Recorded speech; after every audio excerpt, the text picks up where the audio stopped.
সমুদ্রের গভীরতার কথা কেউ কেউ তো ভাবতেও চান না।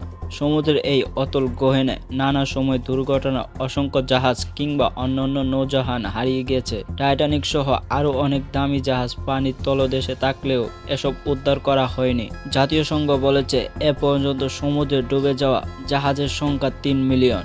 এসব জাহাজ যুদ্ধ, ঘূর্ণিঝড় বা অন্য জাহাজের সঙ্গে সংঘর্ষে তলিয়ে গেছে। সমুদ্রের তলদেশে হারিয়ে যাওয়া বিলাসবহুল জাহাজগুলোর সঙ্গে হারিয়ে গেছে অনেকের বহুমূল্যবান সম্পদ। সমুদ্রের তলদেশে ডুবে যাওয়া এসব মূল্যবান জিনিসের মূল্য $60 মিলিয়ন, যা প্রায় বাংলাদেশি মুদ্রায় 4,43,069,80,00,000 টাকা। এসব জাহাজ কেন উদ্ধার করা হয় না তা নিয়ে প্রশ্ন অনেকের মনে। সমুদ্রের তলদেশে হাজার কোটি টাকার দামে জাহাজ ডুবে গেলেও নানা কারণে যেসব উদ্ধার করা হয় না, এর মধ্যে প্রধান কারণ হলো আর্থিক সংকট। জাহাজ তোলার ক্ষেত্রে প্রচুর অর্থ ব্যয় হবে, তাই এসব জাহাজ উদ্ধার করা হয় না।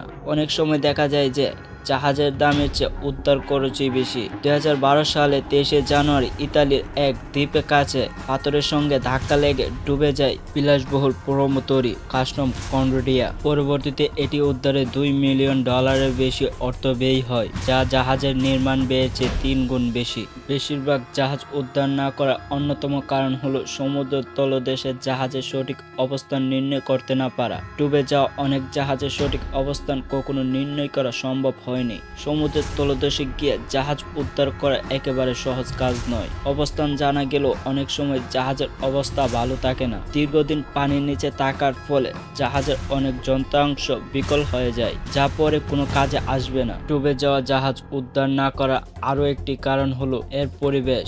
এসব জাহাজ পানির নিচে থাকার ফলে সামুদ্রিক প্রবালে পরিপূর্ণ হয়, যা সামুদ্রিক পানির জন্য নিরাপদ আশ্রয় হিসেবে কাজ করে।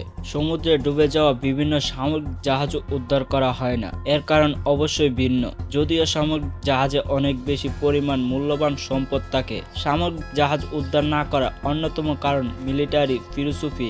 সামরিক বাহিনীতে একটি কথা প্রচলিত আছে যে সেখানে ধ্বংস হয় তাকে সেখানেই কবর দেওয়া হয়। তাই মূল্যবান হলেও অনেক ক্ষেত্রে সেই জাহাজ উদ্ধার করা হয় না। ডুবে যাওয়া জাহাজ উদ্ধার না করার বিশেষ একটি কারণ অনুমতি ও আইনি জটিলতা। এসবের অনুমতির জন্য পরিবেশ অধিদপ্তর ও শাস্ত্রীয় প্রশাসনের অনুমতি প্রয়োজন হয়, যা সময় সাপেক্ষ।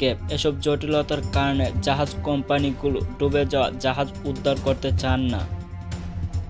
ভিডিওটা ভালো লাগলে লাইক, কমেন্ট, শেয়ার আর মায়াজাল ছায়া চ্যানেলটা সাবস্ক্রাইব করতে ভুলবেন না।